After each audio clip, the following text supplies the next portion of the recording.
ተዋህዶ መሸሸጊያዬ ኦርቶዶክስ መጠለያዬ ሰላምሽ ከፍ ይበልልኝ እናቴ ሁሌም ኖሪልኝ ሰላምሽ ከፍ ይበልልኝ እናቴ ሁሌም። በስመ አብ ወወልድ ወመንፈስ ቅዱስ አሐዱ አምላክ አሜን።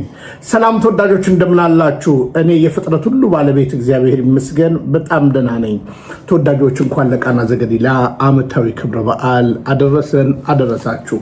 ዛሬ እንግዲህ የቅዱስ ሚካኤል በዓልን በተለያየ እንግዲህ ደብራቶቹ ባሉበት ታቦታቱም ትላንትና ገብተው የቀረው ቅዱስ ሚካኤል ነው። በተለያየ ቦታ ላይ እንግዲህ እየገቡ ይገኛሉ። እንግዲህ ይህ እውነትን ያልተከተለ ትውልድ የዚህ ቅዱስ ትውፊት ባለቤት ያልሆነ ትውልድ ክርስቶስን አውቀዋለሁ ብሎ ብዙ ነገር ማለቱ ራሱ ያሳፍራል። እንግዲህ እኛ ጌታችንና መድኃኒታችን ኢየሱስ ክርስቶስ ተወለደ ስንል ልደቱን እናከብራለን። እንደገና ደግሞ ተጠመቀ ስንል ጥምቀቱን እናከብራለን። ሞተ ስንል ስቅለቱን እናስባለን። ተነሳ ስንል ትንሣኤውን እናስባለን። ዳግም ትንሣኤ የምናስበው ዳግም ተገለጠ እያልን እንግዲህ በእስራኤል በዓል የነበሩትን እንግዲህ በቅዱስ ትውፊት የሚሆኑትን ለምሳሌ ፋሲካን የወጡበት በዓል ነው። እኛም ደግሞ ከድቅድቅ ጨለማ ወደሚደነቅ ብርሃን የወጣንበት ነው እና በዓላቶቻችንን በአንክሮት በቅዱስ ትውፊት አይቶ ወደዚች ወደ እውነተኛይቱ ቅድስት ቤተክርስቲያን መግባት ወሳኝነት አለው እና ይህ እንግዲህ አንዳንዶች በኢትዮጵያ ብቻ ይህ ጉዳይ እንዳለ አድርጋችሁ የምታስቡና የምታቅዱ ሰዎች ዓለም አቀፋዊ ዳሰሳን ዛሬ ይዘንላችሁ ቀርበናል። በሁለተኛ ደረጃ እንግዲህ የምናነሳቸው ነገሮች በፒያሳ ቅዱስ ጊዮርጊስ ቤተክርስቲያን እንግዲህ በተለምዶ ይደረግ የነበረው የጥምቀት ክብረ በዓል ላይ የተወሰኑ አለመግባባቶች እንደተፈጠሩ ከምንጮች የሰማሁት ነገር አለ። እሱም ምንድን ነው? እሱንም ይዤላችሁ እመጣለሁ። ዶክተር ተስፋዬ ሮበሌ በሶስተኛ ደረጃ ዶክተር ተስፋዬ ሮበሌ እንግዲህ አንዳንድ የሚያነሳቸው ሀሳቦች አሉ። የቅንነት ሀሳቦች እንደሆኑ እናውቃለን። ከዛ በተረፈ ግን አንድ የሚያደርገን ነገር አለን ብዬ እንግዲህ ለዶክተር ተስፋዬ ሮበሌም የተወሰኑ መልሶች እሰጣለሁ። በአራተኛ ደረጃ የያዝኩላችሁ እንግዲህ እነ ዳንኤል ክብረት በጎንደር ካባ እስኪሸለሙ ድረስ ከፕሬዚዳንቱ ሌሎች ሹማምንቶችም ካባ እስከ መሸለም የተደረሰባቸው ነገሮች አሉ። እንደዚህ አይነት ነገሮች ዛሬ ለምን ተፈጠሩ?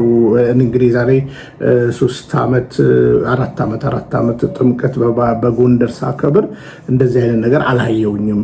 አንዳንድ ባለስልጣናቶች የዛ ጊዜ ነበሩ። ግን አሁን ምን ለማለት ነው የሚለውንም ነገር በተወሰነ መንገድ እዳስሳለሁ። እንግዲህ በእነዚህ 4 ጉዳዮች ላይ ዛሬ መጥቼላችኋለሁ። ይሄንን መርሃ ግብር ከተስማማችሁ ላይክ እያደረጋችሁ እንድትጀምሩ ያደራ መልእክቴ ነው። እውነትን እውነት ስትሉ በቅድስት ቤተክርስቲያን በምትኖሩ ጊዜ አንዳንድ ያልተረዷችሁ ሰዎች ብዙ ነገር ሊሏችሁ ይችላሉ። ይሁንና ግን እናንተ ግን ጽኑ፣ በሃይማኖት ጽኑ እንደሚል ስለ ሃይማኖት ተጋደሉ ስለሚል በዚህ እውነት ውስጥ ሁላችንም እንድንነጉድ ያደራ መልእክቴ ነው። እንግዲህ ከመጀመሪያው ነገር እናንሳና የጥምቀት በዓል በተለያዩ የሀገራት ምክንያቱም እንደምታውቁት የምስራቅና የምዕራብ ኦርቶዶክስ ተብሎ የሚነገር የቅዱስ ትውፊት ውቅር አለ። የምዕራብ ኦርቶዶክስ ማለት በ451 አንድ ላይ ሄደው ከካቶሊክ ጋር በ1054 ደግሞ የወጡት ማለት ነው። እነዚህ የምዕራብ ነው እና በተለያየ መንገድ ያሉትን አንድ የተወሰኑ ቪዲዮዎች ዓለም አቀፋዊ ሁኔታው ምን ይመስላል የሚለውን ነገር ላሳያችሁና ከዛ በኋላ እንግዲህ ባልኳችሁ መሰረት 4ቱንም ጉዳዮች እናነሳለን ማለት ነው። የመጀመሪያ ጉዳያችን ይሄ ስለሆነ ከምስራቹ እንነሳ። የሀገር ውስጡንም እንደዚሁ ሴሌክት አድርጌ በሚቀጥለው ቪዲዮ ላይ አቀርብላችኋለሁ። እሺ እንመልከት። የመጀመሪያ ሀገር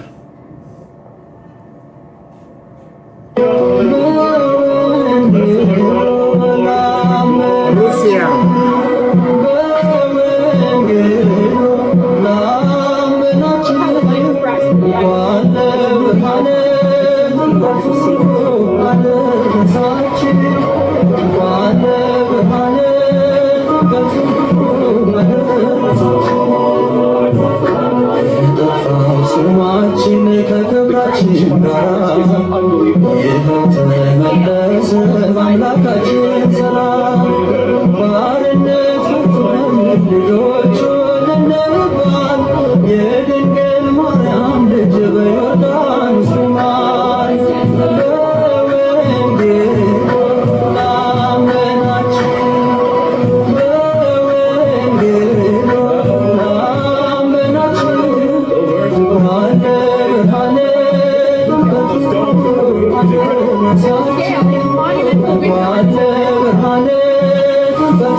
እንግዲህ አጠቃላይ የሩሲያን የጥምቀት የትንሣኤ የመስቀል ዓለም አቀፋዊ ዳሰሳን ነው እያሳየኋቸው ያለሁት። እሺ ወደ ሌላ ቦታ እንሂድ። እንግዲህ እንደዚህ በቅንነት እንድትረዱኝ አደራ እላለሁ ማለት ነው። ኢትዮጵያ ብቻ አይደለችም እያለን ያለ ነው። ለዛ ነው ሩሲያ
እንግዲህ አሁን ያሳየኋችሁ ዩክሬን ነው። በፊት ሩሲያን ያሳየኋችሁ። እነዚህ እንግዲህ የምዕራብ ኦርቶዶክሶች ናቸው። 451 ላይ ሄደው እንግዲህ ያኔ ከዚያ በፊት አንድ ነበረች። 451 ላይ የኛ ስድስቱ ግብፅ፣ ኤርትራ፣ ሲሪያ፣ ህንድ፣ አርመን እና እነዚህ 6 ቤተክርስቲያናቶች በአንድነት እንግዲህ አብረው እስከዛሬ ተጉዘዋል። 2000 ዓመት ማለት ነው። እንግዲህ ጉባኤዎቹን ስናስባቸው ከ325 ጀምሮ እስካሁን እንግዲህ እነዚህ 6 አያት ቤተክርስቲያናቶች አሉ። እነዚህ ግን በ451 ሄደው የነበሩ ናቸው። ዩክሬን ራሽያን አሳይቻቸዋለሁ። 1054 ላይ ግን ኦርቶዶክስ ብለው ወደ ራሳቸው ነገር ተመልሰዋል። ወደፊትም እንግዲህ ታሪካዊ ዳሰሳዎችን በደንብ እንዳሳለን። እንግዲህ ዩክሬን እናሳይተናቸዋል። እንቀጥል። ሮማኒያ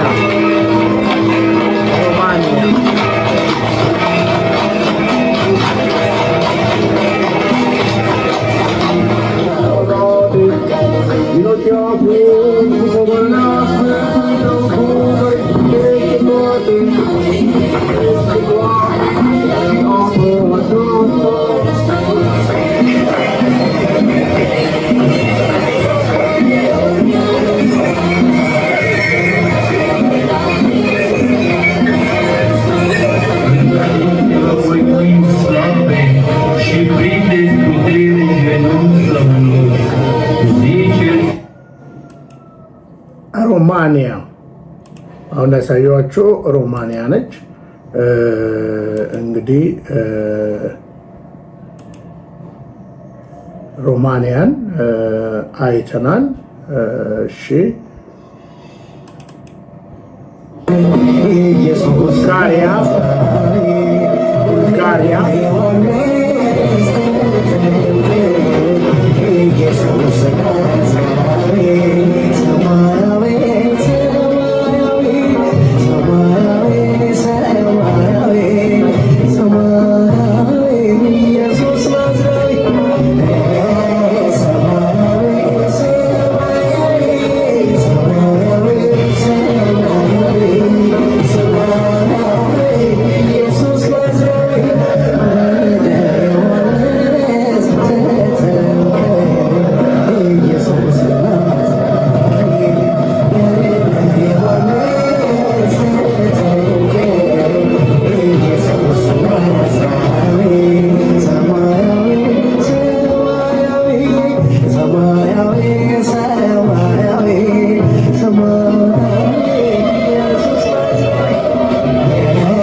Bulgaria. Filled with tradition, more than 70 young men from Tarpon Springs community raced their way into the water and onto the boats. With thousands watching it spring by you, there is prayer.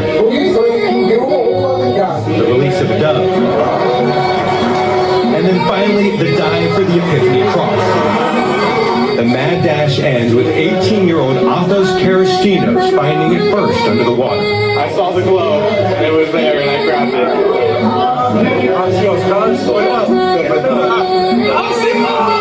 What does this mean to the family? It's a good blessing. Humongous blessing. Did you think you could do it? I always knew we could do it. Always knew Athos could do it. Athos, a senior at Palm Harbor University, was hoisted on the shoulders of his fellow divers for the walk back. As we're looking here at a split box now, on the left, Alessandra and Todd Davis showing us live from the ground. On the Eagle 8 HD, yes, we fly our helicopter over this. That's how big of a deal this is for the Tampa Bay area, how special and unique of an event it is each and every year. But Alessandra, we know that this is also a very important religious moment in the year, to begin the new year.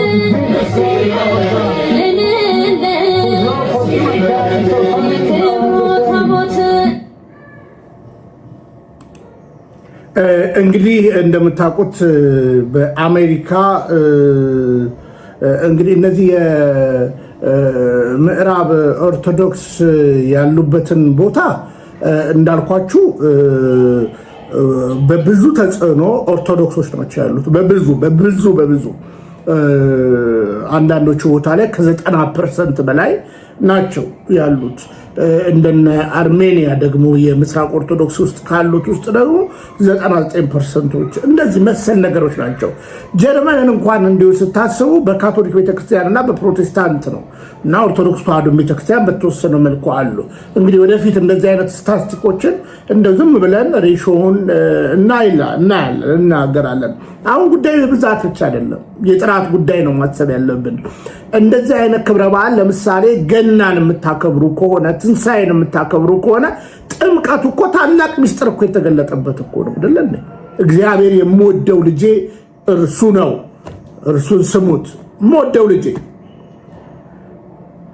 እግዚአብሔር መንፈስ ቅዱስ በርግብ አምሳል የሥላሴ ምስጢር የተገለጠበት ቦታ ነው።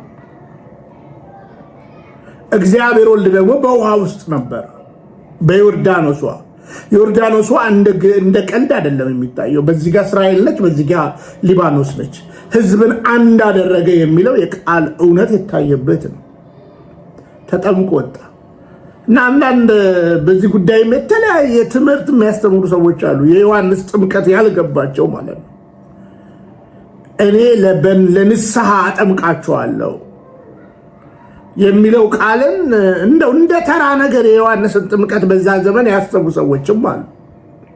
እና ምሽት በዚህ ጉዳይ ላይ ጠለቅ ያለ ትምህርት መምህራኖች ይሰጣሉ። ግን እንደ አጠቃላይ እንድታውቁት ነው ኦርቶዶክስ ተዋሕዶ ኦርቶዶክሲ በዓለም አቀፍ ደረጃ እያበበች ያለች ቤተክርስቲያን ነች። ቀድሞም የነበረች ነች።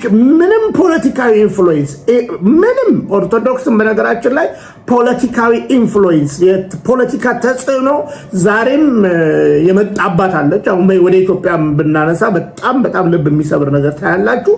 ሌሎች ሀገራትንም ማይሰብ ትችላላችሁ። በጣም አልፈዋል። በነገራችን ላይ አንዳንዶቹ በሌጦ መልበስ ብቻ ሳይሆን ተጋድለዋል፣ ተሰንጥቀዋል፣ በመጋዝ ተቃጥለዋል፣ ሞተዋል። ዛሬም ኢትዮጵያ እንደሚደረገው ማለት ነው። ዛሬም ቤተክርስቲያን የምትከፍለው አሁን እንደው አንዳንዶች በኋላ እንመጣበታለን እንደው ነገር ሰላም እንደሆነ ሊያሳዩ የሞከሩ አባቶች አሉ።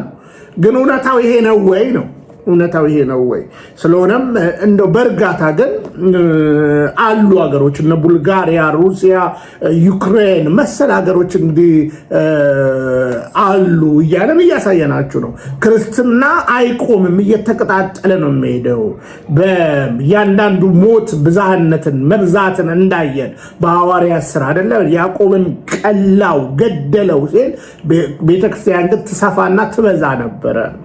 ከ3000 እንግዲህ አማንያን በኋላ 5000 8000 እያለ ዛሬ እንግዲህ ዓለም በዚህ እውነት ውስጥ አለች እና ቀላል ነገር ነው ብላችሁ እንዳታስቡ እንዳትዘናጉ የሚለውን ለማሳየት ነው። እንቀጥላውንም እንግዲህ እመጣለሁ። 4-3 ጉዳይ ይቀራኛል። ወሳኝ ስፔሻሊ የቅዱስ ጊዮርጊስ የአዲስ አበባ ፒያሳ ስለታሰሩ ወንድሞቻችን ስለተወሰደው የ2 ሚሊዮን ብር የሰማዕቱን ቲሸርት መሰል ነገሮችን እናነሳለን። በኮሪደር ልማት ምክንያት ሁሌ አካባቢውን የሚያስጎብሰው እንደተከለከለ መረጃ ደርሶኛል። ጠንካራ ፕሮግራም እንሰራለን። ጎንደሩም ላይ እንሄዳለን ማለት ነው። ግን ዓለም አቀፋዊ ድባቡን ስናይ እንጽናናለን፣ እንበረታለን ማለት ነው። ስለዚህ ወደ ሌላ ሀገር እንሂድና ቶሎ እንጨርስ።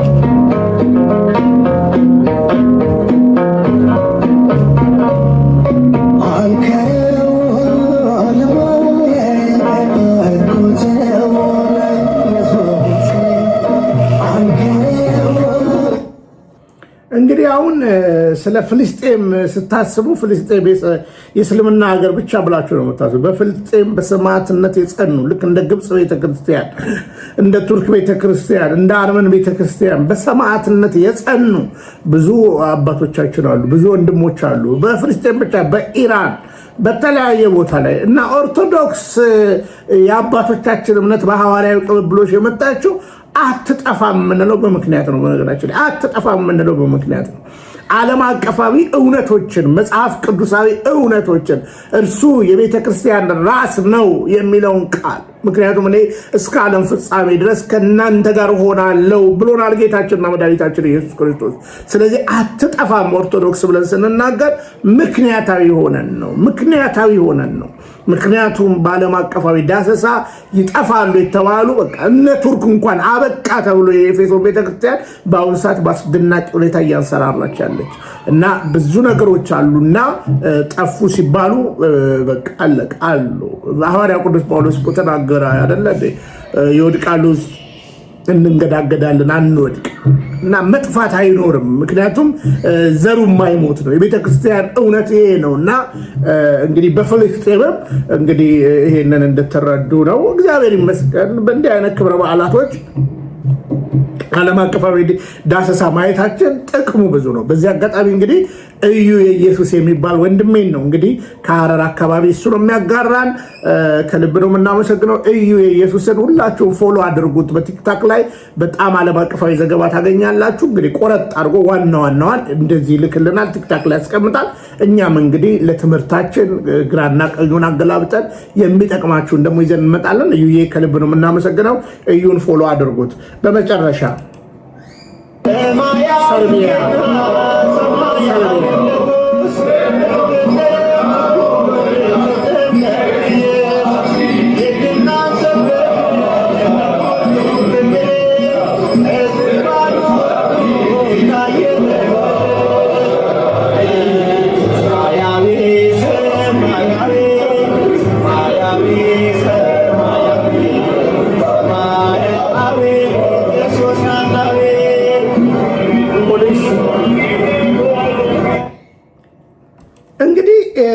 ተወዳጆች ቪዲዮ ያው የማሳያችሁ ያለ ምክንያት አይደለም። ምክንያቴ በደንብ እንድትረዱኝ የምፈልገው ቤተክርስቲያን በእንዲህ ሁኔታ ነች ያለችው።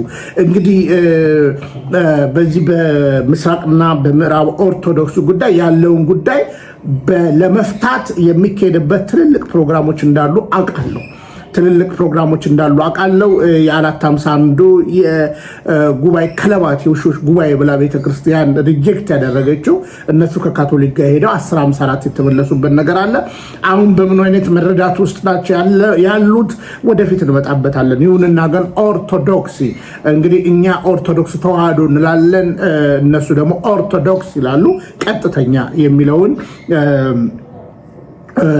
ነገርን የያዘ ቃልን እውነትን እንድታስቡ ይሁን። ከዛ በተረፈ ግን እኛ ተዋህዶ የምንልበት አለ። የግብፅ ቤተክርስቲያን ሌሎቹ ራሳቸው መጠሪያ አለ። የአርመን ቤተክርስቲያን ኦርቶዶክስ ሲያነሱ ኦርቶዶክስ ሐዋርያዊት የሚለውን ያስቡበታል። ሐዋርያዊት ቤተክርስቲያን ቅብብሎሹን ያነሳሉ። እኛም እንግዲህ ኦርቶዶክስ ተዋህዶ ሐዋርያዊት የሆነች ቤተክርስቲያን እንዳለችን ከወዲሁ እንድታስቡ ይሁን እና ይሄ ነው እውነታው ማለት ነው። እና ዓለም አቀፋዊ እንቅስቃሴዎችን እንዲህ ማሳየታችን አሁን ለሚነሱ አንዳንድ ነገሮች ቤተክርስቲያን ዝም ብላ አፍሪካ ውስጥ ታጥራ የተቀመጠች እንዳለች አድርገው ለሚያስቡ ዓለም አቀፋዊ ነገር እናሳያለን። እንግዲህ በግብፅ በህንድ በተለያዩ ደግሞ ያሉትን ደግሞ እንደዚሁ እንመለስበታለን። እንዳልኳችሁ ልደቱን ካከበርን ጥምቀቱን እናከብራለን። ጥምቀቱን ካከበርን ስቅለቱን እናከብራለን። ስቅለቱን ካከበርን ትንሣኤውን እናከብራለን። ትንሣኤውን እያለን እንቀጥላለን ማለት ነው። የቤተ ክርስቲያንም አምስቱ አዕማደ ምስጢራትንም ቆም ብላችሁ ካሰባችሁ ምስጢረ ሥላሴ እንግዲህ ምስጢረ ሥላሴ አንዱ በጥምቀቱ ላይ የታየ ነው። አንዱ በጥምቀቱ ላይ የታየ ነው በነገራችን ላይ እውነት ለመናገር ማለት ነው። ቀጥሎ እንግዲህ ምስጢረ ሥጋዌ ብላ ትናገራለች ቤተክርስቲያን። ስቅለቱን ትንሣኤውን አመሳጥራ ታስቀምጣለች። ጥምቀቱ ምስጢረ ጥምቀት ብላ ቤተክርስቲያን ትናገራለች። ምስጢረ ጥምቀት ሲል ተጠመቀ ለኛ ምሳሌ፣ እንደገና ደግሞ ከጎኑ የወጣው ደሙ የኃጢአት ስርየት እንደሚያስገኝ፣ መጠመቁ ደግሞ የኃጢአት ስርየት እንደሚያሰጥ በግልጽ አማርኛ። ስለዚህ እኛ የጌታ ስጋና ደምን እንበላለን፣ እንጠጣለን፣ ደግሞ እንጠመቃለን። ከጎኑ ምን እንደወጣ ሁላችሁም እንድታስቡ ይሁን ማለት ነው። ስለዚህ ጥምቀቱን ስናስብ ተጠመቁ ያለውም ትእዛዝ ነው። እንግዲህ ወደ አሕዛብ ሁሉ ሂዱ፣ አሕዛብን በአብ በወልድ በመንፈስ ቅዱስ ስም እያጠመቃችኋቸው እያለ ማቴዎስ ምዕራፍ 28 ቁጥር 19 ላይ፣ ማርቆስ ምዕራፍ 16 ላይ ደግሞ እንግዲህ ወደ ዓለም ሁሉ ሂዱ፣ ሁሉ ነው የሚለው እና እያጠመቃችሁና ያመኑትንም እያጠመቃችሁ ደቀ መዛሙርቴ እና እምነት ብቻ የሚለው ትምህርትን አይናገርም። ያመነ የተጠመቀም ይድናል ብሎ ስለሚናገር ማለት ነው። እና ጥምቀትን እንደ ቀላል ነገር አታስቡት ማለት ነው። እንደ ተራ በዓል የሚያስቡ ሰዎች አሉ። እንግዲህ ከዛ በኋላ ቁርባን ነው በቤተክርስቲያን ውስጥ ያለው ማለት ነው። እና ከአምስቱ አዕማደ ምስጢራት አንዱ ቁርባን ነው። ቁርባንን ደግሞ እንደ ቀላል ነገር አናየውም አይደለ እንዴ? ስጋዬን የበላ ደሜንም የጠጣ የዘላለም ሕይወት አለው የሚለውን እውነት ያጀለ የያዘ አማናዊነቱን የተናገረ እውነት ነው ማለት ነው። ስለዚህ እነዚህን እውነቶች ከተረዳችሁ በኋላ ምስጢረ ሥላሴን፣ ምስጢረ ሥጋዌን፣ ምስጢረ ጥምቀት፣ ምስጢረ ቁርባንን ካያችሁ ተስፋ አለን። ተስፋ እንደሌላቸው ልጆች አልተዋችሁም። ትንሣኤና ሕይወት እኔ ነኝ። በእኔ አምኖ የሚሞት አይጠፋም። እኔ የሕያዋን አምላክ እንጂ የሙታን አምላክ አይደለሁም። ተስፋ አለው፣ ትንሣኤ አለው። ስለዚህ ቤተክርስቲያን ምስጢረ ትንሣኤ ብላ ትንሣኤን ታነሳለች ማለት ነው። ስለዚህ ትንሣኤው ደግሞ ተስፋችን ነው ማለት ነው። ስለዚህ አዎ በክርስቶስ ሆነው ያንቀላፉ ሕያዋን ናቸው፣ ሞት ተሸንፏል የምንልበት ታላቅ ምስጢር ነው።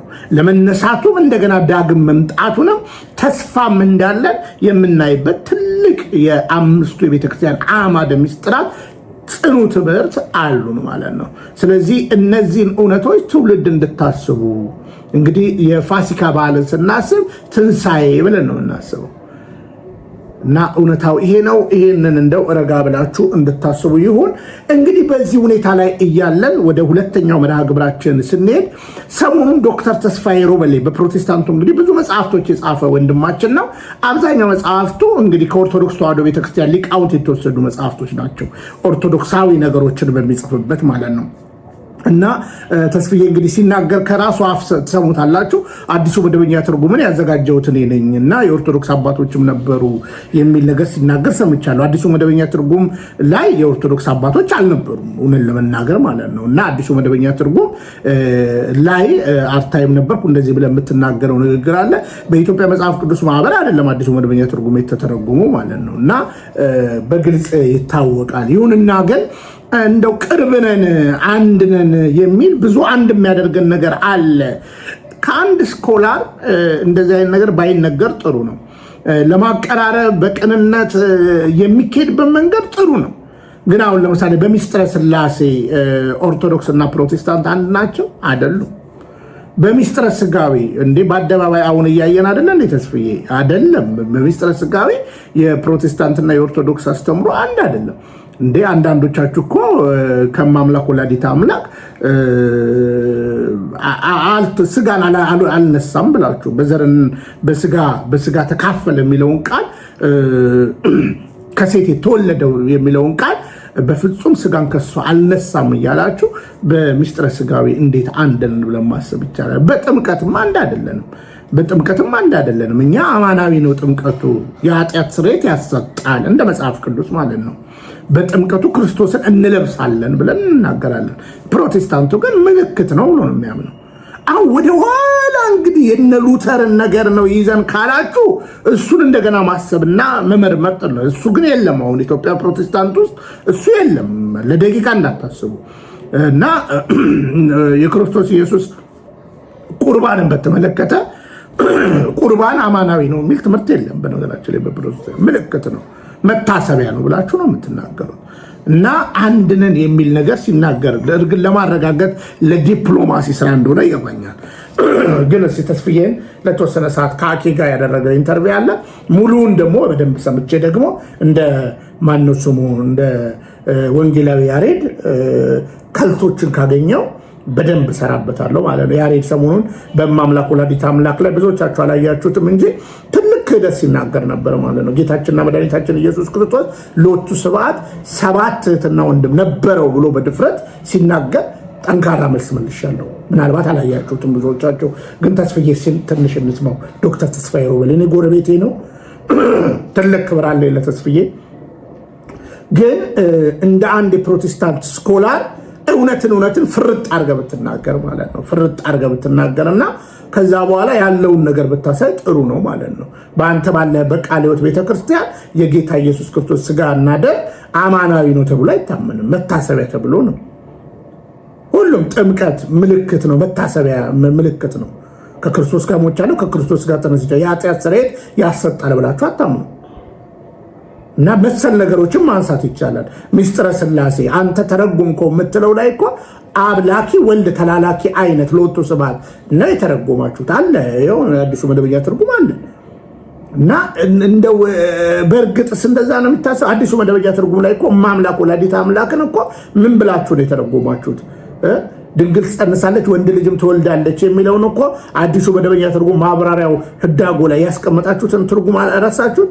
የኢሳይያስ ሁለተኛ ሚስቱ ልትሆን ትችላለች፣ ድንግል ትጸንሳለች ወንድ ልጅም ትወልዳለች የሚለውን ለማምላክ አልተሰጠም ብላችሁ እንግዲህ ታላቅ ምልክት የተነገረላትን እውነት ለኢሳይያስ ሁለተኛ ሚስቱ ብላችሁ ነው የተረጎማችሁት።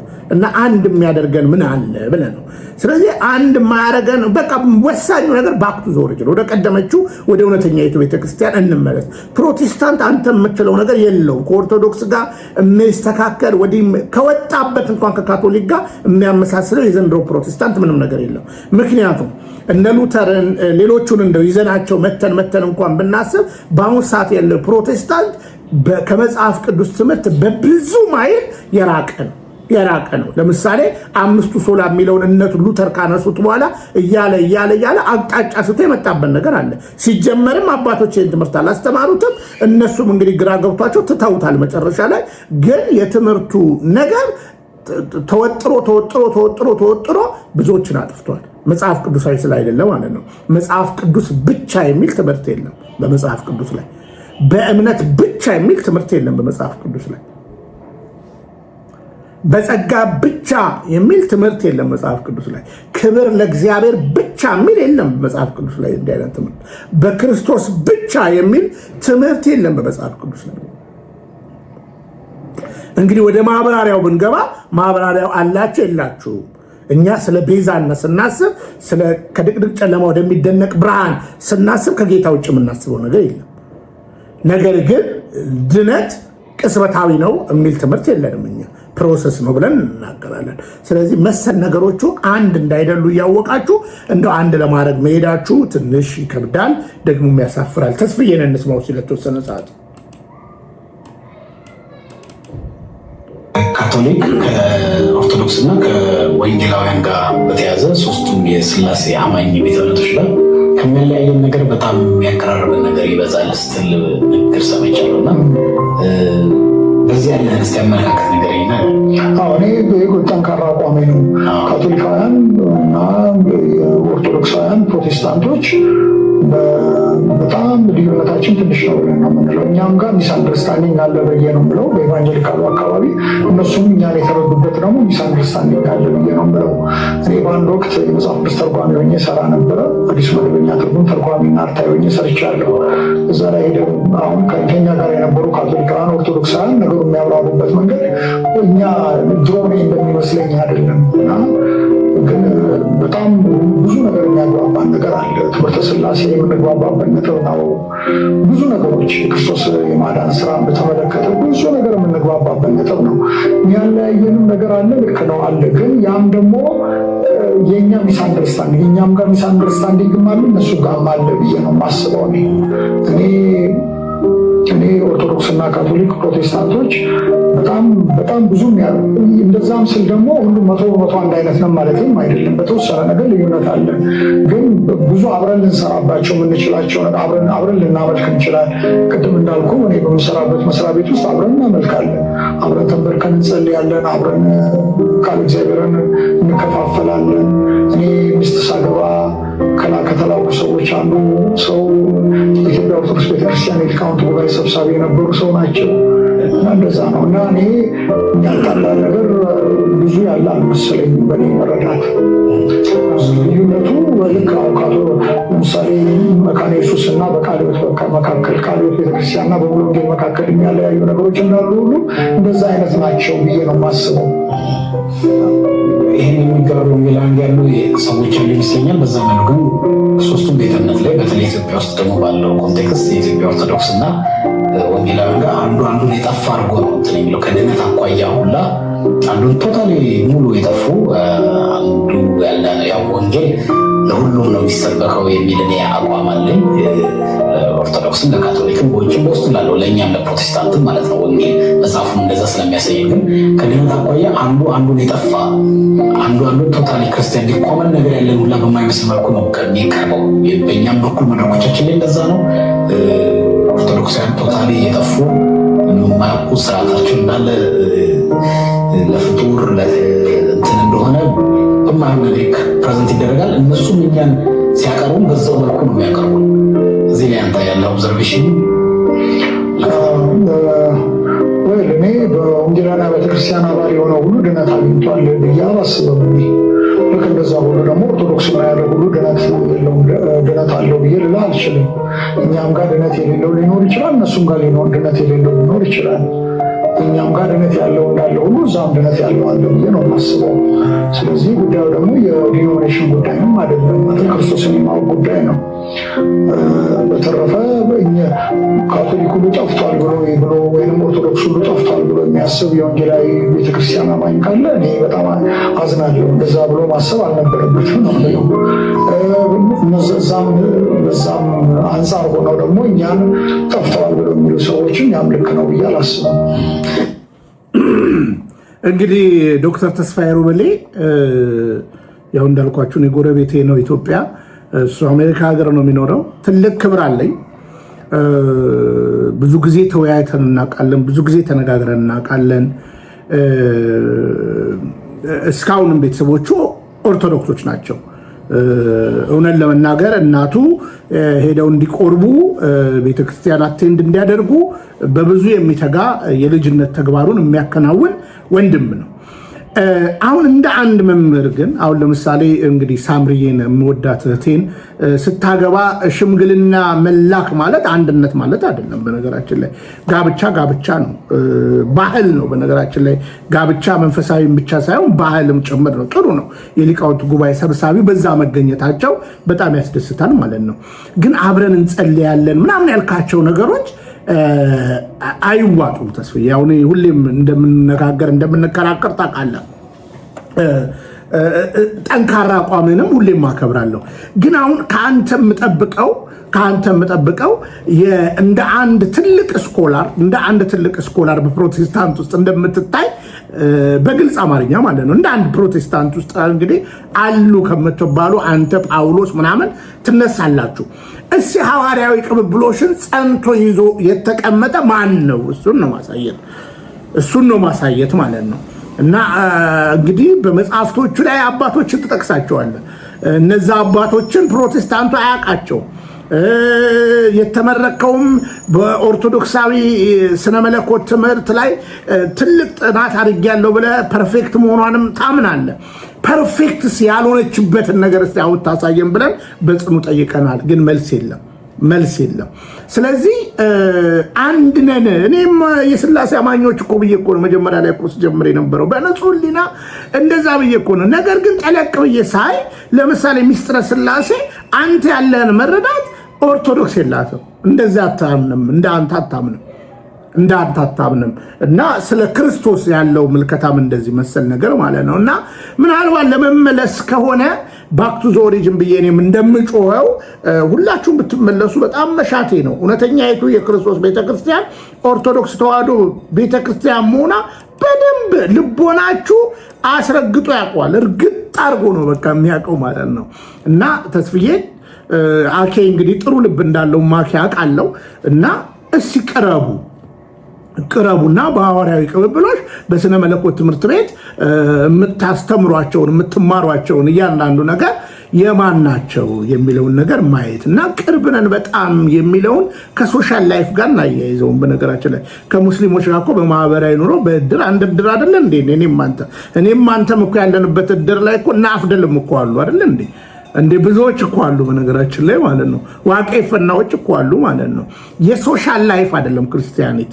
ይልቁን እንኳን ጀገን አድርጎ መናገር አዎ ይሄ ነው ብሎ ፍንትው ያለ ነገር ግን አሁን ነባራዊ በኢትዮጵያ ምድር ላይ ያለው ፕሮቴስታንት እውነት ለመናገር የቀደመውን የፕሮቴስታንት መስራቹ ጋር እንኳን ካለው ጋር መስራቾቹ ጋር ከተሐድሶ ነን ከሚባሉት ጋር እንኳን ያለው እርግጠኛውን የምነግርህ በጣም ሩቅ ነው።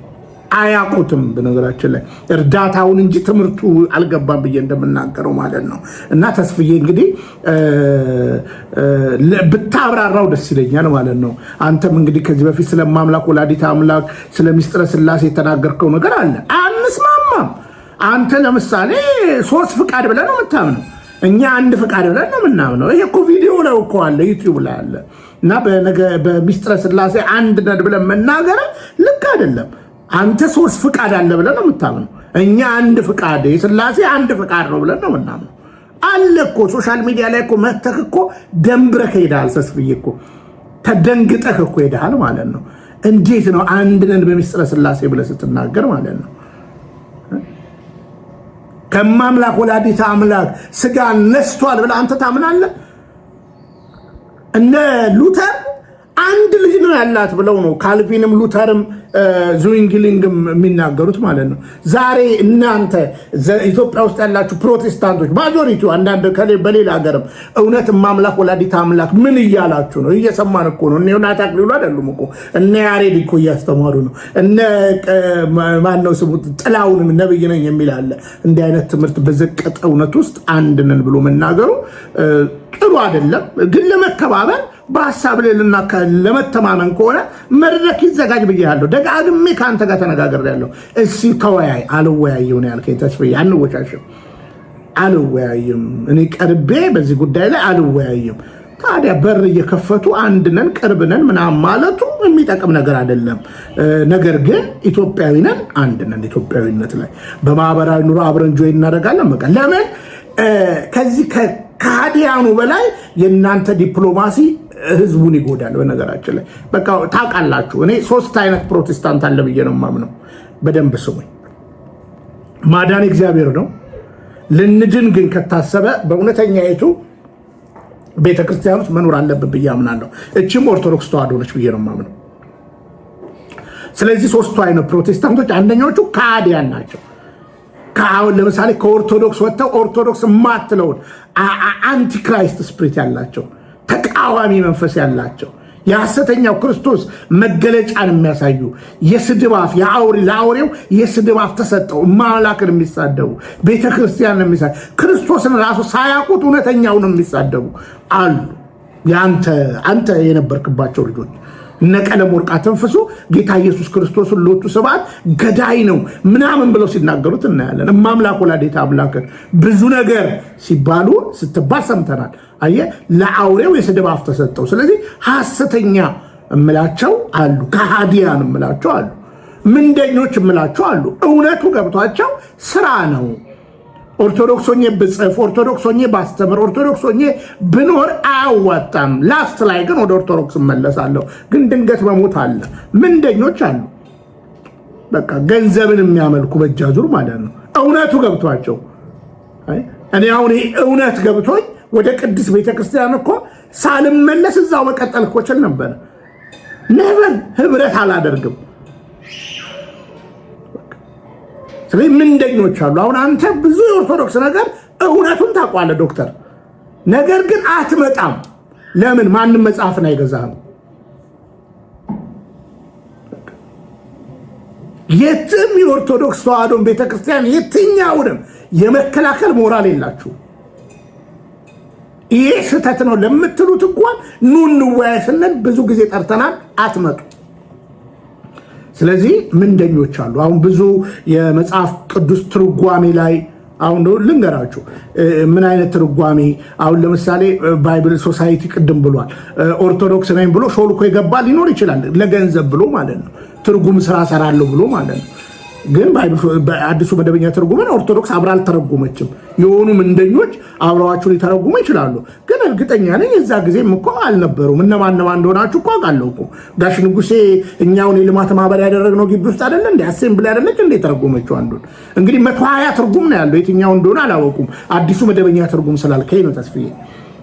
እዛ ላይ እንግዲህ የነበራችሁ ሰዎችን በተወሰኑ አውቃቸዋለሁ።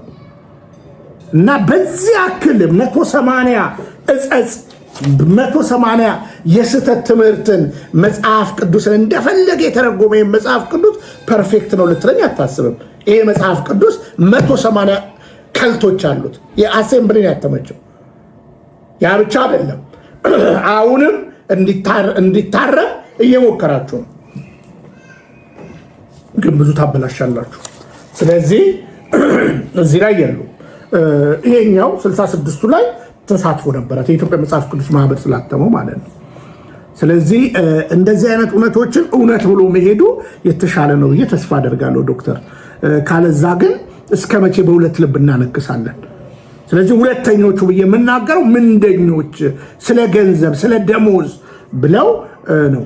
ሶስተኞቹ መናፍቃን ወይም ከፍለው የሚያምኑ እንግዲህ አንዳንዱ በድፍረት በመተው አንዳንዱ ሳይገባው አሁን እየገባው አሁን በኔ መናፍቅ ነበርኩ ብዬ ስናገር ከነበርኩበት መስሎኝ ሄጃለሁ። ተጠራጣሪ ከፍዬ አማኝ ነበርኩኝ፣ ከፍሎ አማኝ። ስለዚህ እውነተኛይቱን ደግሞ የተረዱ በንጹህ ሕሊና የሚመረምሩ አሉ እና ከሃዲያን ምንደኞች መናፍቃን ብዬ እንትን አደርጋለሁ። ሶስቱም ግን በዘላለማዊ ሕይወት መንገድ ላይ ያላቸው ምልከታ ግልጽ ነው እየተናገረ ያለው። ምክንያቱም ጥምቀት የኃጢአት ስርየት ያሰጣል የሚል ትምህርት ፕሮቴስታንት አሁን እንትን አይልም። ባይደዌ ግን ከቃለ ሕይወትም እኮ ወደ ሙሉ ወንጌል ሲገባ ከሙሉ ወንጌልም ወደ መካነ ኢየሱስ ሲገባ ሹክቻ አለ። በነገራችን ጦርነት አለ፣ መቃወም አለ። እርስ በራሱ እኮ ቅድም እንዳልከው በእኛ መካከል እንዳለው ነው ብዬ ነው ማምነው አለ። አይከብድም ግን ይህ ንግግር እንግዲህ ለራስ እንግዲህ አሁን ተስፋዬን የሚሞግት ፕሮቴስታንት ነው የምፈልገው ማለት ነው። ቅርብነን ምናምን ነገር ብሏል። አሁን ለምላስ ከሆነ ለዲፕሎማሲ ለኢቫንጀሊዝም ዲፕሎማሲ ከሆነ እሱ እንግዲህ ያበቃ ነገር ነው ብዬ ነው የማስበው እና አባቶች የተገደሉለት እምነት ስላለን ማለት ነው። ከልብ ነው የማከብረው ከትልቅ ሪስፔክት ጋር አኬም ሆነ ዶክተር ተስፋዬ ነው በላይ ከትልቅ ሪስፔክት ጋር ነው ይሄን ነገር የምናገረው። ግን አድምታችሁ ስሩበት። ተስፋዬ ኮምፕሊትሊ አሁን ኢትዮጵያ ውስጥ ያለው ስፔሻሊ በነቢያቶቹ አሁን ይሄ በሚታየው እርግጠኛ ሆኜ የምነግራችሁ መሰረተ ክርስቶስ ካገደቻቸው ከ21ዎቹ ግለሰቦች ጀምሮ አሁን ያሉትን አጠቃላይ አገልጋዮች አይቀበላቸው። የሰይጣን አገልጋዮች ናቸው የሚላቸው ተስፋዬ እኔ ጓደኛዬ ነው። የስጋ ምኞታቸውን ኮምፕሊትሊ እንደማይቀበላቸው አውቃለሁ። ግን አናምንም እንደዚህ አይነት ሰዎችን ነገ አብረው ልናገኛቸው እንችላለን። ጳውሎስ እንደዚህ አይተነዋል። ጳውሎስ ፈቃዱ የሚባል ጥሩ የሚናገር ልጅ አለ እንደ ተስፋዬ ሩበልኝ ጃፒ ቸርች አግኝተነዋል መጨረሻ ላይ ማለት ነው። እና ይሄን ሁሉ ነገር ስታገናዝቡ ፕሮቴስታንት ወንድሞቼ በንጹህ ህሊና በእውነት የእኛን መርሃ ግብር ተከታተሉ። ልዩነቱን በፍቅር እያሳየናችሁ ነው። በግልጽ አማርኛ እቺ እውነተኛ ቤተክርስቲያን መሀይሞች የዶለቱባትን የውሸት ነገር እያሳየናችሁ ነው። መሀይሞች አሁን የወጡት እነዚህ አዋቂያን አይደሉም። በጋሻው ብትል ተምሮ አይደለም መጋቢ አዲስ የተባለው የክብር ነው። ትዝታው ብትል ቀደሜ ብትል ያልተማሩ መሀይሞች ናቸው። አንዳንድ ደግሞ በትርጉም ስራ ብቻ ሳይሆን በልማት ማህበር ላይ ወደ እንግሊዘኛ ጽሁፍ በመቀየር ደግሞ እምነታቸውን የቀየረዋሉ ማቃቸው። ምክንያቱም ቀላል እኮ አይደለም። በዛ ዘመን አንድ ወረቀት ተርጉመ ወደ የሆነች የጻን ልጅ ጽሁፍ እንደምኖ ስፖንሰሪ ምናምን የሚለውን ተርጉመ 70 ብር ማግኘት በዛ ዘመን ቀላል ነገር አይደለም። ስለዚህ በዚህ ብዙዎች በቋንቋ ገብተው እንትን ያደረጉ አሉ። አምነውበት አይደለም የፕሮቴስታንት እምነትን ግን እቺ ነች አንዴ ፎቅ ሰርተዋል። ተስፍዬን አይደለም ተስፍዬ እንግዲህ ቤት እንዴት እንደሰራ ሁሉ አውቃለሁ። በነገራችን ላይ እንዴት እንደሰራ አውቃለሁ። እኔ ተስፋዬ ሩበሌን በኮራፕሽን በምናምን አላማው እንዴት ተበድሮ እንዴት ከቤተሰብ ተበድሮ እንዴት ለፍቶ ቤት እንደሰራ አውቃለሁ። ሳያልቅ ቤቱን አከራይተው እንዴት ፈረንጆች ተከራይተውት እንደኖረ አውቃለሁ። መልካምነቱን ሁሌ መሰክራለሁ ማለት ነው። ግን በቃ ውልቅ ይበል ተስፍዬ እውነተኛ የክርስቶስ ቤተክርስቲያን ኦርቶዶክስ መሆኗን ታውቃለህ። አላቅም ካልክ ደግሞ በዚህ አሁን አንዳንዶች አውቃለሁ ብለው ከኦርቶዶክስ ወጥተናል ብለው የሚክዱ አሉ በውሸት። እስቲ እሱን እንወያይ ብዬ አያሌ ቀን ጠርቻለሁ። አያሌ ቀን በውስጥ ተነጋግረናል። ተስፍዬ ግን አትፈልግም። ለምን ብትል እውነቱን በገለጥክ ቁጥር ውሸታሞቹ እንትን ይላሉ፣ አንተም ትገለላለህ። በቃ ከዛ በኋላ እንግዲህ መጽሐፍቶች ማህበሮች ምናምን ነገር የሚታወቅ ነገር ስለሆነ ማለት ነው። እና ሰው እንኳን ጓደኞቹን እናት አባቱን ይተዋል። እውነተኛ ነገር ሌላም ነገር ይተዋል። ጀገን ማለት አለብን ማለት ነው። እና ተስፍዬን ልክ ሐዋርያው ቅዱስ ጳውሎስ ለጢሞቴዎስ በአያቴ ያለውን እምነት እንዳለ በእናቴ ያለውን እምነት ጋር ተመለስ መልእክቴ ነው። ይሄ በንጹህ ሕሊና እስከ መቼ እውነተኛ የክርስቶስ ቤተክርስቲያን ኦርቶዶክስ መሆኗን ታምናለህ፣ ታውቃለህ፣ ልቦና ይመሰክራል። እና ይሄ ነው እውነታው። እንግዲህ በእንዲህ እንዳለ የጎንደሩን ትንሽ ነገር ላንሳላችሁ። እንግዲህ ጠንከር ላርገው እንደ ጎንደርን ትንሽ ጠንከር ላርገው። ገዳዮች ካባ የተሸለሙበት ቪዲዮ አይቻለው። እነዚህ እንግዲህ የአማራ ህዝብን የሚያስገድሉ የመንግስት ባለስልጣናቶች የተለያየ ካባ ነው ያደረጉላቸው እና አባቶቻችን እንግዲህ ለዲፕሎማሲ ይሁን እና መቋሚያም ይዘዋል፣ ካባም ለብሰዋል። የራሳቸው ነው እንዴት ነው? እና አባቶቻችን እንግዲህ እዚህ ጋር እንግዲህ አባቶቻችን አቡነ ሳውሪዎስ አሉ፣ አቡነ ሚካኤል አሉ፣ አቡነ ዮሐንስ አሉ፣ አቡነ መቃሪዎስ አሉ እና አባቶቻችን አሉ። እና እንግዲህ እነዚህ ሰዎች እዚህ ጋርም ደግሞ ሌሎች አሉ። እህታችንም አለች አንዲት እህት። እነዚህ እንዳሉ ዳንኤል ክብረት አለ። ግን ያ ያሉ ፋኖ መጣ ፋኖ አልመጣ ይሁን አላውቅም፣ ብቻ ኮንፈርት አልተሰማቸውም። ሪላክስ አድርገው አሁን ዳንኤል ራሱ ይላችሁ እግሩን ራሱ ተመልከቱት፣ አቀማመጡ ራሱ ትክክል አይደለም። ይሄኛው ደግሞ ካልሲ ሁሉ አላደረገም በነገራችን ላይ እንደ ወጣቶቹ ነው። እና ሁሉም ይውላችሁ እኔ ሳይኮሎጂካሊ እንግዲህ የሰው አቀማመጥ ኮንፈርት እንዴ ተረጋግቶ የተቀመጠ የለም። እግራቸውን ማየት ትችላላችሁ፣ ይሄው ማየት ትችላላችሁ። ምንም ተረጋግቶ አልተቀመጡም። ሳይኮሎጂካሊ ስጋት አለ ማለት ነው። ግን አንዱን ልናገር፣ የጥምቀት በዓል ነው። እነዚህ ሰዎች ባለሳሳት ይሄ ሰውዬ ማን ነበረ መሰላችሁ? ቆይ አንድ ሰውዬ ላምጣው። ይሄ ሰው ምንድን ነው?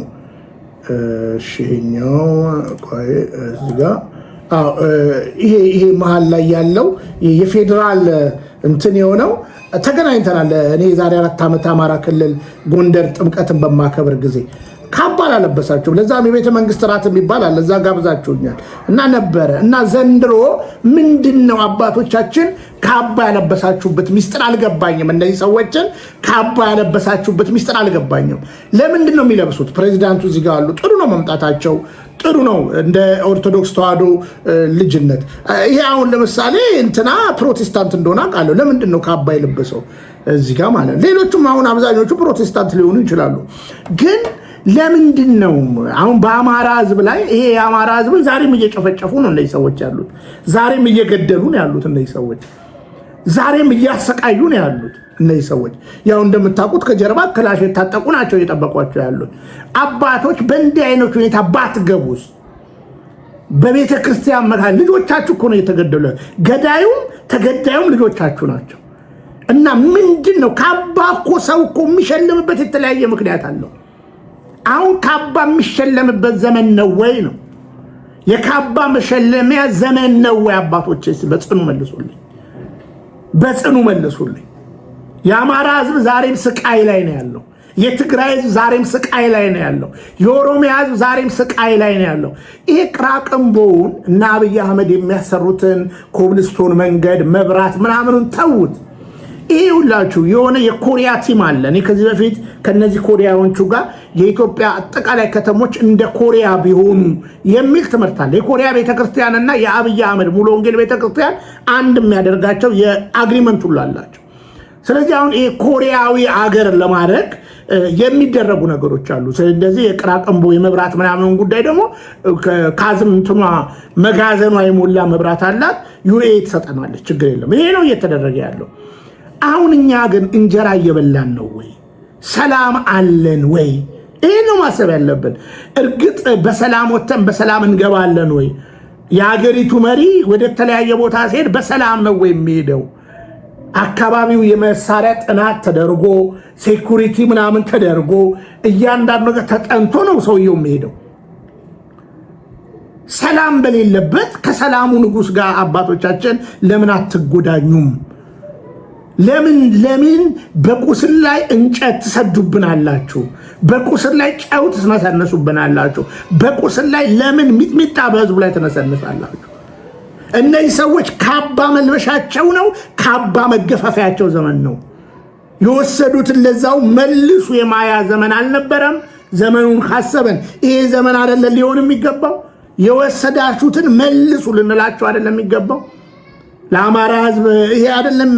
እነዚህ ሰዎች እኮ እንጀራ ሰጥቷቸው እኮ ክላሽ እኮ ነው የሰጡት፣ ጥይት እኮ ነው የሰጡት። እሱ እንጀራ ሲያጎርሳቸው እነሱ ጎርሰው ጥይት ነው ያጎረሱት። እና ልክ አይደለም። ቤተክርስቲያን ንቂ፣ አትጋቢ። ይሄ ሁላችሁ የካቶሊክ ቤተክርስቲያንን በጣም የጎዳት ከ451 በኋላ የነበረውን ታሪክ አጥኑ። ከባድ ነው። እቺ ቤተክርስቲያን በሰማዕታት ደም የቆመች ነች። በነገራችን አጥኑ እና ይሄ አሳፋሪ ነው። እነዚህ ሰዎች ካባውን መመለስ ነው የሚገባቸው። ከዚህ በፊት የወሰዱትን አሁን ማን ይሙት ዳንኤል ክብረትን ጃዊሳ ምናምን እያለ በአማራ ሞት ላይ የሚቀልድ ሰውን ዳንኤል ክብረትን እናንተ እንደዚህ ካባ አልበሳችሁት። ነገርኳቸው። ሳይኮሎጂካሊ ይኸው ተሳስቼ ከሆነ ይኸው ማየት ትችላላችሁ። አንዱም ተረጋግቶ አልተቀመጠም። አንዱም ይኸው እዚህ ጋር አምስቱንም ይኸዋቸው ተረጋግቶ አልተቀመጡም። ይኸው ቀጥዬ ላሳያችሁ። እስኪ ቆይ ሌላ አቀማመጥ ላሳያችሁ። ሌላ አቀማመጥ ላሳያችሁ። ይኸው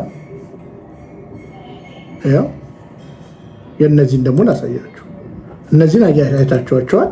እሺ የእነዚህን ደግሞ የአራቶቹን ደግሞ ሲኒው አቀማመጥ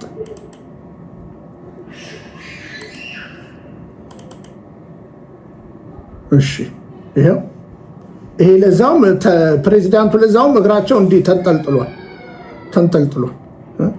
ተንጠልጥሏል። እችኛዋ ይሄ የአዲሱ ይሄኛው ኮንፈርት ተሰምቶታል። አንደኛው የክልሉ መሰለኝ የክልሉ ተቀምጧል፣ ግን እግሩን ደግሞ በእጁ መሃልም አድርጓል እና ይመስላል። ግን እሱ የተዘጋጀ ይመስለኛል። እግር አልታዘዝም ብሎ ከሆነ አላውቅም፣ ግን የተረጋጋ አይደለም። ይኸው ከጀርባ ክላሽ የታጠቁ ናቸው ያጀቧቸው። ግን ይህ አይጠቅመንም። ውልቅ ብላችሁ መነጋገር ነው። ጦርነቱ ይቁም ከሆነ ጦርነቱ ይቁም ብላችሁ ማስቆም ያለባችሁ። ጦርነቱ እንዲቆም ደግሞ አውጣ ኃይልህን ነው ማለት ያለባችሁ። ማንን? መንግስትን ማለት ነው። እና አገር ሰላም እንዳለች እንደው በዚህ ህዝብ ላይ እንደዚህ ባትቀልዱበት ደስ ይለኛል። ይሄ የቤተክርስቲያን ልጅነት ነው። ክላሽ የታጠቀ ማየት ትችላላችሁ። የታጠቁ ናቸው እነዚህ ሁሉ ማለት ነው። በቃ በስጋት ነው ያሉ ሰዎቹ ማለት ነው። እና እኔ እንግዲህ የቤተክርስቲያን አምላክ ሁሉን ነገር ያያል ብዬ ተስፋ አደርጋለሁ። በስተመጨረሻ ተወዳጆች እንግዲህ የሰማዕቱ ቅዱስ ጊዮርጊስ እንግዲህ ፒያሳ ጊዮርጊስ እንደምታውቁት እስከ ታች ድረስ በኮሪደር ልማት በነገራችን ላይ ዘንድሮ የሚያስውበው ሰው እንዳታስቡ ተብሎ መግለጫ ሰጥቶታል። እኛንን ኮሪደር ልማቱን የሰራ ነው፣ ምንም አታስውብም። እዛ እንዲህ እንዳለ እንግዲህ ፈረንሳይ ለጋሲዮን ላይ ደግሞ የማምላክ ወላዲተ አምላክን ምስለ ፍቁር ወልዳን አድርገው የታየ ነገር አለ። ግን የፈረንሳዩን እንደዛ አያችሁ እንጂ ኮሪደር ልማት ላይ ምንም ነገር እንዳታደርጉ ተብሏል በግልጽ። ያ ብቻ አይደለም፣ የፒያሳ ልጆች ታስረው ነበሩ ለተወሰነ ደቂቃ። የቅዱስ ጊዮርጊስ ልጆች ወደ 2 ሚሊዮን ብር ፈጅቶ የሰማዕቱን ቲሸርት ለህንፃ ግንባታ ያሳተሙትን መንግስት ወስዶባቸዋል። 2 ሚሊዮን ብር የሚፈጅ ማለት ነው። ከቤተ ክርስቲያን ነው መንግስት መጥቶ የወሰደው። እንዳየው እንደሰማሁት ከእውነተኛ ሰዎች ነው ምንጭ የሰማሁት። የ2 ሚሊዮን ብር ለህንፃ ግንባታው ሸጠን እንጠቀማለን ብለው ያሰቡት የሰማዕቱ በቃ የሰማዕቱ የቅዱስ ጊዮርጊስ ስዕል ያለበት እንግዲህ የቅዱሳን ስዕላትን ልብስ ላይ ተለጥፎ እንዲህ አይነት ነገር አለ። ይሄንን እንግዲህ የሰማዕቱን ካኒቴራ ቲሸርት ወስደውባቸዋል። 2 ሚሊዮን ብር ለህንፃ ግንባታ ይጠቅማል ብለው ያሳተሙትን ወደ 2 ሚሊዮን ብር ለቤተክርስቲያን ይጠቅማል ብለው ይሄ ወስደውባቸዋል።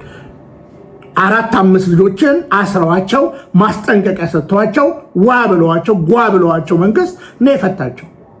አራዳዎች እየሰማችሁ ነው አይደል? ሌላም ነገር ጠንከር እናድርግ። አካባቢውን የሚያስውበውን ሰው ከዚህ በፊት ለንቅሶች የዲኮር የሚያደርገውን ሰው ጠርተው እንዳታደርግ ብለው አስጠንቅቀውታል። ስለዚህ አሁን ቤተክርስቲያን ሴፍ ነች ማለት ይቻላል። ቤተክርስቲያን ምቹ ጊዜዋ ነው ማለት ይቻላል። የቅዱሳን ስዕላትን እነ ማነው ስሙ ሚስጥረ ሲቀዱ መንግስት ደግሞ አርጋችሁ አትሄዱም ብሎ የ2 ሚሊዮን ብር ቲሸርት እየወሰደ ቤተክርስቲያን ውስጥ ገብቶ ከመንግስት ጋር ሰላም ነን ብላችሁ ስትደሰኩሩ አይከብድም? አይከብድም?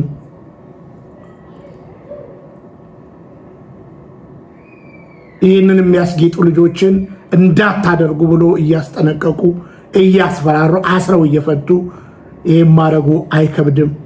ፍርዱን ለእናንተ ተዋለሁ። አንዱን ልንገራችሁ፣ የማይለወጥ አስክሬን ብቻ ነው። ብልጽግና ቢገባው የሱ ክብሩ ያለው በዚህ ቅዱስ ቤተክርስቲያን ውስጥ ነው፣ በሌላ ውስጥ አይደለም። እችን ቤተክርስቲያን ግን እያሳደደ የሚያቆሙ መንግስት አለ ብላችሁ የምታስቡ ካላችሁ ታሪክ ይዳኘን። ታሪክ ያነበበ ይገባዋል። ከእግዚአብሔር ጋር የሚጣሉ ይደቃሉ። እመኑኝ፣ ብልጽግና ይደቃል። ከእግዚአብሔር ጋር የሚጣሉ ሳይረፍር ተመለስ ብለን ብዙ ጮኸናል። እወቃት፣ ቅረባት፣ ውሸታሞች እንዳወሯት አይደለችም እች ቅዱስ ቤተክርስቲያን ብለን በብዙ ተናግረናል። እንግዲህ ተወዳጆች ምን እንላለን? በዚህ ሁሉ ፈተና ግን ቤተክርስቲያን ትቀጥላለች። ካድሬ አባቶች ሊገኙ ይችላሉ። ካድሬ ሰባኪያን ሊገኙ ይችላሉ። ካድሬ ዘማሪያን ሊገኙ ይችላሉ። ካድሬዎች ሊገኙ ይችላሉ። ቤተክርስቲያን ግን ትቀጥላለች። ቤተክርስቲያን ትላንትና በሚሄዱና በሚመጡ መንግስታት ጋር አብራ የሰራችበት ዘመን አለ። መብቷን አስከብረውላት፣ ዛሬ ግን እንዲያዋረዷት የቅዱስ ጊዮርጊስን እንኳን ካኒቴራ ቲሸርት ማድረግ አትችሉም እየተባለ ቤተክርስቲያን መጥተው የ2 ሚሊዮን ብር ቲሸርት እስከ መውሰድ ደርሰው ሰላም ነው ብሎ ማውራቱ ግን አያሳፍርም? በሰላም ተጠናቀቀ ብሎ ማውራቱ አያሳፍርም? እኔ ልንገራችሁ፣ የብልጽግና ፓርቲ መሪዎች፣ እውነተኛ የክርስቶስ ቤተክርስቲያን ኦርቶዶክስ ተዋሕዶ ነች። ቀረቡና ወቋት፣ ዳሱና ቀመሷት። እውነታዊ ነው። ከልብ ነው የምወዳችሁ፣ ከልብ ነው የማከብራችሁ። ብንያም ሽታዬ ነኝ። ፍቅረ ኢየሱስ ከስደት ሀገር ኡጋንዳ ካምፓላ። ማንም ቢናገር እንደ እግዚአብሔር ቃል ይናገር። እንደገና በሌላ ቪዲዮ እስከምንገናኝ ልመለስ እችላለሁ። ከተስማማችሁ ላይክ እያደረጋችሁ እንድትወጡ ያደራ መልእክቴ ነው። ለመንግስት የምንገዛው መንግስት መብታችንን ሲያስከብር ነው። ይህ ነው የመጽሐፍ ቅዱስ ትምህርት። ይህ ነው እውነታ። እውነትን ግዟት አትሽጧት መልእክቴ ነው። ከልብ ወዳችኋለሁ፣ ከልብ አከብራችኋለሁ። ሰላም።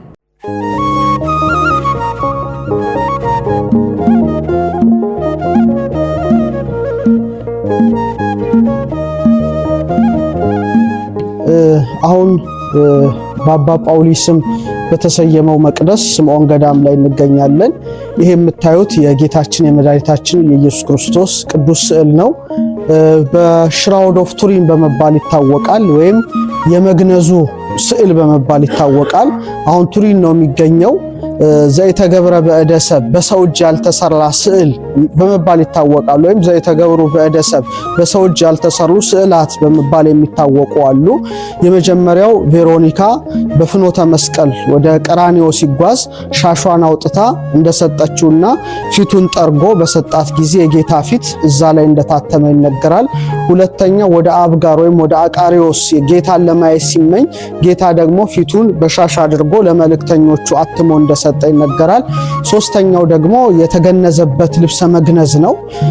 የተገነዘበት ልብሰ መግነዝ ሲታይ በጣም የሕማማቱ መልክ ይታያል፣ ደሙ ይታያል። እዛ ጋር የምታዩቸው ሁሉ አክሊለ ሦኩ ቅርጽ ናቸው። እዛ ጋር የዮድ ቅርጽ ይታያል። በተለይ በጣም ስዕሉን የተመራመሩ ሰዎች በዕብራይስጥ ጌታችን የሾዋ ይባላል፣ ኢየሱስ ማለት ነው እና ስሙ ጭምር ነው እዛ በደሙ ላይ የታተመው ብለው ያስረዳሉ። ይሄ በጣም በጣም ታዋቂ ስዕል ሲሆን የሚገርመው ካርበን ዴታ የካርበን 14 ሳምፕል ወስደው ሲመረመር መጀመሪያ ብዙ ጊዜ ስዕል እንትኑ ይሄ ልብሰ መግነዙ ላይ የታተመው ስዕል ስለተሰፋ ያንን ወስደው የቅርብ ጊዜ ነው ብለው ሞግተው ነበረ። አሁን ግን በቅርብ የተጠኑ ጥናቶች በተለይ ኤአይ ከመጣ በኋላ በጣም ያጠናው ጥናት በጌታችን ዘመን ከ2000 ዓመት በፊት የነበረ ልብሰ መግነዝ እንደሆነ አረጋግጦታል። የችንካሩ ምልክት አለ፣ የደሙ ምልክት አለበት፣ የግርፋቱ ምልክት አለበትና እንግዲህ እዚህም በነበረው ቃጠሎ ምንም ሳይሆን ቅድም ወይዘሮ አመለወርቅ እንደነገረችን እዚህ ገዳም ተገኝቷል። ሙሉውን ግን ማየት ብትፈልጉ ቱሪን ብትሄዱ ይሄን የጌታን ልብሰ መግነዝ ታያላችሁ። በጣም በጣም ከተጠኑ ስዕላት የመጀመሪያው ማለት ይቻላል ይሄ ልብሰ መግነዙ ማለት ነው። ሽራውድ ኦፍ ቱሪን ይባላል።